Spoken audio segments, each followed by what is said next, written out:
Serrano, Serrano, Serrano, Hello friends, I'm Pastor Joseph, Director of DML Ethiopia. Ethiopia is one of the East African countries. DML have started before 8 years in Ethiopian Kaliho Church. Ethiopian Kaliho Church is one of the biggest denomination in the country with more than 12 million members and 12,000 local churches.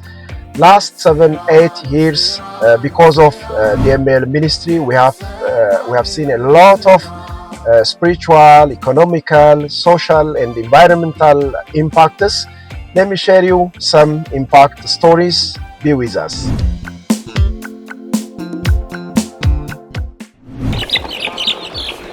እናስተልኝ ስሜ ጀግና ማጆር ይባላልው የመሃል ደቡብ ቀጠና ዋና ጻፊ ነኝ።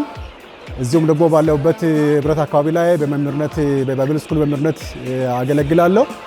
ከአግሎቴ በተጨማሪ እነዚህን የዶሮ ስራን ነው የምሰራው። ባልዳር ነኝ። የሶስት ልጆች አባት ነኝ። እንዲሁም ደግሞ በኔ ስር የሚተዳደሩ ሌሎች ወደ 6 የሚሆኑ መደበኛ ቋሚ ሰራተኞች አሉኝ።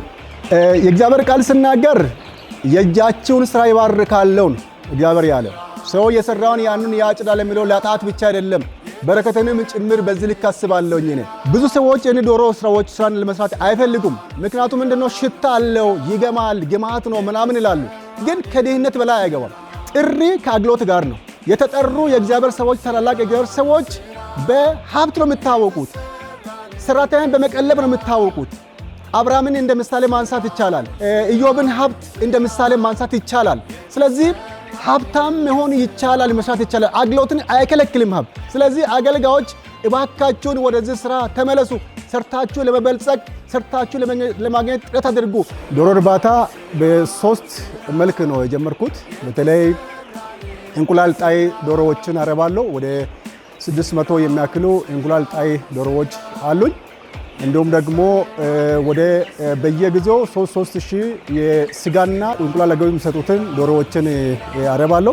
በየ3 ወሩ በሁለት አዳራሽ 5000 10000 በየ3 ወሩ አስገባለሁኝ ማለት ነው። ስለዚህ በዛ ልክ በአመት ውስጥ እቅዴ ወደ 30000 ዶሮዎችን በአመት ውስጥ ለማስገባትና ኮሚኒቲው ለማስራጨት አገለግላለሁ። መነሻዬ በ42000 ብር ነበር ኬጅ ገዝቼ እንደውም ደግሞ 120 ዶሮ ከደብረዘይት አምጥቼ ነበር የጀመርኩት። ስጀምር ካፒታልን ለማሳደግ አልነበረም፣ ለቤተሰብ ይዞታ ነበር የሚጠቀመው። እኔ የቸርች ቅጥር አገልጋይ ሆኜ ደሞዝ ተከፍሎኝ ነው ማገለግለው። 9000 ያክል ነው ደሞዝ በየወሩ የሚቀበለው። ያ በቀል ነበርም፣ ልጆችን አስተምርም፣ ሌሎችን ለማገዝ አቅም አልነበረኝም። ስለዚህ ለቤተሰብ ፍጆታ ብዬ ጀመርኩና በራሱ ጊዜ እያደገ ነበር የዶሮ እርባታ ስራ የሄደው። በእርግጥ የዶሮ ስራ አያከስርም፣ ትርፋማ ነው። በብዙ አቅጣጫ እሱን አይቻል። ከራስ አልፎ ሌሎችንም ለማገልገል ትችላለህ ማለት ነው። በዚህ በዶሮ እርባታ መነሻ የነበረው 40000 ነበረ። ዛሬ ላይ የነበረው ካፒታል ቢያንስ ወደ 2 ሚሊዮን የሚጠጋ ካፒታል በአይነት ላም ገዝቻለሁኝ። የራሴ ቤት አለኝ። እንዲሁም ደግሞ 6 ሰራተኞችን ደሞዛቸውን እከፍላለሁኝ። ለተማሪዎች ወይ ለልጆቼ የትምህርት ቤት ክፍያን በብቃት በሙላት እከፍላለሁ። ሳይቸገሩ ምግባቸውን ያገኛሉ። ልብስ ሳልቸገር እገዛላቸዋለሁ። ያ ብቻ አይደለም፣ እንደ አገልጋይ በታማኝነት የመንግስትን ግብር ለመክፈል የበርሳና አስራት ለመክፈል በቅቻለሁ። ከዚህ ከዶሮ እርባታ ተነሳ ያንን ሁሉ ማድረግ እችላለሁ። ድሃውን ከማገዝ በተጨማሪ አስራትን በበቂ ሁኔታ ለመክፈል አቅም አግኝቻለሁኝ ማለት ነው። ስለዚህ ይሄ ሁሉ ከዚህ ከዶሮ እርባታ ተነሳ የተገኙ ለውጦች ናቸው።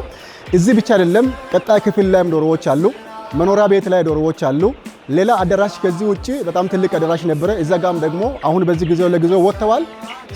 ወደ 5000 የሚሆኑ ዶሮዎችን አስገብተን አሳድገን ለኮሚኒቲው ለማስረከብ ችለናል ማለት ነው። ስለዚህ በዶሮ እርባታ ያገኘናቸው ጥቅሞች እነዚህ ነገሮች ናቸው። ለዚህ እንደ ጀርባ አጥንት ካገለገሉ ነገሮች መካከል አንዱ ፋሚሊ አንድነት ነው፣ ቤተሰብ አንድነት ነው። ልጆች እዚህ ጋር የዶሮን ሽታ እንደ ሽታ አይቆጥሩትም። ምክንያቱም ተማምነን ቃለ ጉባኤ ይዘን የቤተሰብ ስራ አድርገን ነው የጀመርነው። ቤተሰብ ካልደገፈ፣ ባለቤት ካልደገፈች፣ ልጆች ካልደገፉ የዶሮን ስራ መስራት በእንትን ደረጃ በጣም ከባድ ነው። ስለሆነም ከነሱ ጋር በመስማማት አንድ ላይ ተስማምተን አደረግነው። ስለዚህ ይሄ ሽታ የዶሮ ሽታው በራሱ ጥቅም እንዳለው ያስባሉ። እዚህ ጋር የነበረው ዶሮ ኩስ ነበረ። ሰጋትሯ እንጥላለን 1-2 ኩንታል። ከዛ በኋላ በዛ ላይ ኩሳቸውን ይለቃሉ። ከሁለት ወር በኋላ ወደ ገንዘብ ይቀየራል። 1 ኩንታል የዶሮ ኩስ ዋጋው ማለት ይሄ የኮምፖስት ዋጋው 500 ብር ነው 1 ኩንታል ማለት ነው። ስለዚህ በሁለት ወር መጨረሻ ላይ ከዚህ ቤት ብቻ ወደ 15 እስከ 20 ኩንታል ኩስ ይወጣል ወይም ደግሞ ኮምፖስት ይወጣል። ያን ወደ ብስል ቀነር ያ ራሱን ቻለ ገቢ ነው ማለት ነው። ለማዳበሪያነት ያገለግላል። ለእንሰት፣ ለቡና፣ ለበቆሎ፣ ለማንኛውም ምርት በጣም እጅግ በጣም ያገለግላል። በዚህ በዲኤምኤል ፕሮግራም ላይ ትልቅ ስልጠና ወስደን ነበረ። ወላይታ ሶዶ ላይ በነበረው ጉባኤ ላይ ስልጠና ወስደናል።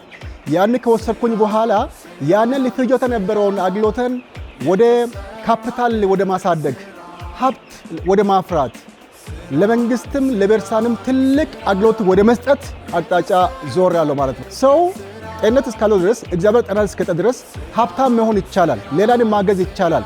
ቤርሳን ወንጌል መላክ ይቻላል። ህንፃዎችን መገንባት ይቻላል። ምክንያቱም እግዚአብሔር ጤናን ሰጥቶኛል። የቸርች አገልግሎትን እኔ አልከለክለኝም። እዚህ ያሉ አገልጋዮች በየጊዜው እያገዙኝ እያገለገሉ ትልቅ አገልግሎት እየሰጡኝ ያሉ አገልጋዮች ናቸው። ሰዎችን በእግዚአብሔር ቃል ብቻ ከመምከር ባለፈ አቅማችን የፈቀደውን እገዛ እያደረግን እየቀለብን ቀለብ እየሰጠን እያለበስን መድረክ ላይ ከማውራት ባለፈ በተግባር የታየውን አገልግሎት መስጠት ይቻላል።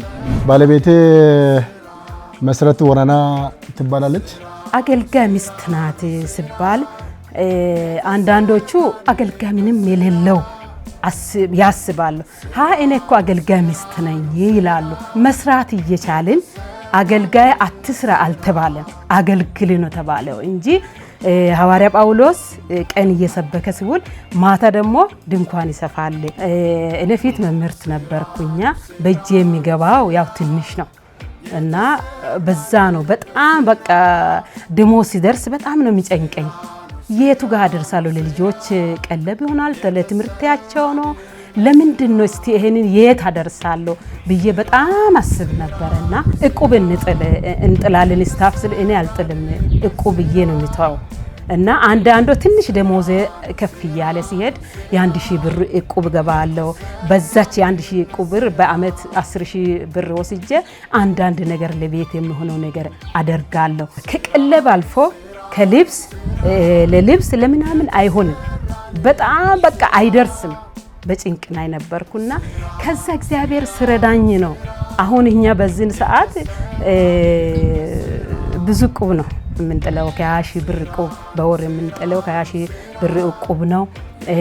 በዛ ላይ ደግሞ ያው እግዚአብሔር ይመስገን አሁን ፊት በጣም ይቸገር ነበር። ምንም ነገር ሲመጣ አሁን ስጋት የለብኝ። ብዙ ወጪም ሲሆን አሁን ኑሮ ውድነት ሰውን በጣም እየከበደው ነው ለሰውና ምንም አልከበደንም ለኛ እግዚአብሔር ይመስገን። ለምን አንደኛ ቤታችን መብያ አለ፣ እንቁላል አለ፣ ዶሮ አለ፣ ስፈልግ አርጀ በላለው። ብዙ እንሰት አለን፣ ቡና አለን፣ ብዙ ነገር ነው ያገኘነው እና እግዚአብሔር ይመስገን። ይሄ ነው ማለት አልችልም እኔ ያገኘሁት። አሁን ጤፍ አለቀ፣ ዱቄት የለም፣ ቀለብ የለም። በየጊዜው እኔ ዛሬም ወጥቼ ቀለብ ገዛለሁ ብዬ 100 ኪሎ ጤፍ ይዤ እመጣለሁ፣ ቅቤ እመጣለሁ። ምንም የሚቸገረኝ ነገር የለም ጌታ ይመስገን። ይህን ስራ በሙላት ከጀመርኩ በኋላ ወር ገበያ 105,000 የተጣራ 105,000 ወር ገበያ ይሆናል። ከእንቁላል ጣይ ዶሮ ከዚሁም በ3 ወር የሚገባው አመታዊ ስራ ሲሰላ ቶታሊ ወደ 105,000 ነው። ይሄንን ደግሞ የወር ገበያን ወደ 250,000 ለማሳደግ ነው በዛ ቤት እየሰራ ያለው። ለማስፋፊያ ቦታዎችን ጠይቀናል። ምናልባት ባለው በመንግስት አካሄድ በሊዝ እንዲሁም ደግሞ በግዢ ካልሆነም ደግሞ በኢንቨስትመንት ስለሆነ ኢንቨስትመንት ጠይቀናል። ወደ 96 ሚሊዮን በጀት የሚጠይቀውን ፕሮፖዛል አዘጋጅተን ለወረዳው አስገብተናል። ከዛ ከወረዳ ደግሞ ወደ ዞን ሄዶ ወደ ክልል ሄዶ የሚጸድቅበት ሁኔታ እየጠበቅን እንገኛለን። እሱ ብቻ አይደለም፣ ወደ 2 ሚሊዮን ተጨማሪ ስራዎችን ለመስራት በእርባታ በኩል የተፈቀደውን የገንዘብን ለመበደር ወደ ባንክ ቤት ያስገባንበት ሁኔታ አለ። ወደ ንግድ ባንክ ኢትዮጵያ ንግድ ባንክ በጠየቁን መሰረት 2 ሚሊዮን ቢዝነስ ፕላን ሰርተን አስገብተናል። እሱም በቅርቡ ተግባራዊ ይሆናል የሚል እቅድ ይኖራል። በሚቀጥለው ጊዜ ላይ ላባጆንም እንደውም ወፍጮንም ለመትከል በምናስበው ሩጫ ላይ ከዛም ባለፈ በጀመርነው እርሻ ላይ በማስፋፋት ሰፊ ስራዎችን ለመስራት በምናቅደው ላይ ትልቅ ድጋፍ ይሆናል የሚል ነገር ነው። ይህንን እየነገርን ያለው የዶሮ ንግድ ገንዘብ ሳይነካ በተለየ መልኩ ያንን ለማሳደግ ጥረት እናደርጋለን የሚል እቅድ አለን። እንደ ቤተክርስቲያን አገልጋይ ብዙዎችን ለመምከር እፈልጋለሁ። ምክንያቱም አንድ አገልጋይ በተወሰነው ቸርች በምትከፍለው ቀለብ ብቻ የምኖርበት ጊዜ አይደለም። ቸርችን መክሰስ አንችልም፣ ለምን አደረገችን ብለን ደግሞ ቅራኔ ማንሳት አንችልም። አቅም እስካለ ጤንነት እስካለ መስራት ይቻላል። ኢትዮጵያ ቃለ ሕይወት ቤተክርስቲያን በዚህ አጋጣሚ ታንኩ ማለት ፈልጋለሁ። ልምድ ያገኘሁት ኢትዮጵያ ቃለ ሕይወት ቤተክርስቲያን ስለሆነ ቃለ ሕይወት ቤተክርስቲያን በጣም እጅግ በጣም ወዳታለሁ። ታንኩ ማለት ፈልጋለሁ። ይሄ ብቻ አይደለም፣ ወንድማችን ዮሴፍንም በጣም ላመሰግነው ፈልጋለሁ። ዲኤምኤል ላይ አስገድዶን ነው ሰብሳቢውን ምክትል ሰብሳቢውንም ጭምር አስገድዶን ጠርቶን ነበር። የነን ወላታ ሶዶ ስልጠና ወሰድነው። ዶክተር ረኒታንም ታንኩ ማለት ፈልጋለሁ። እግዚአብሔር ይባርክሽ። እኒ ፕሮጀክት አንቺ ባስጀመርሽው ከወንድሜ ከዮሴፍ ጋር በሚሰሩ ስራ እጅግ ደስተኛ ነኝ። እጅግ ውጤታማ ነን።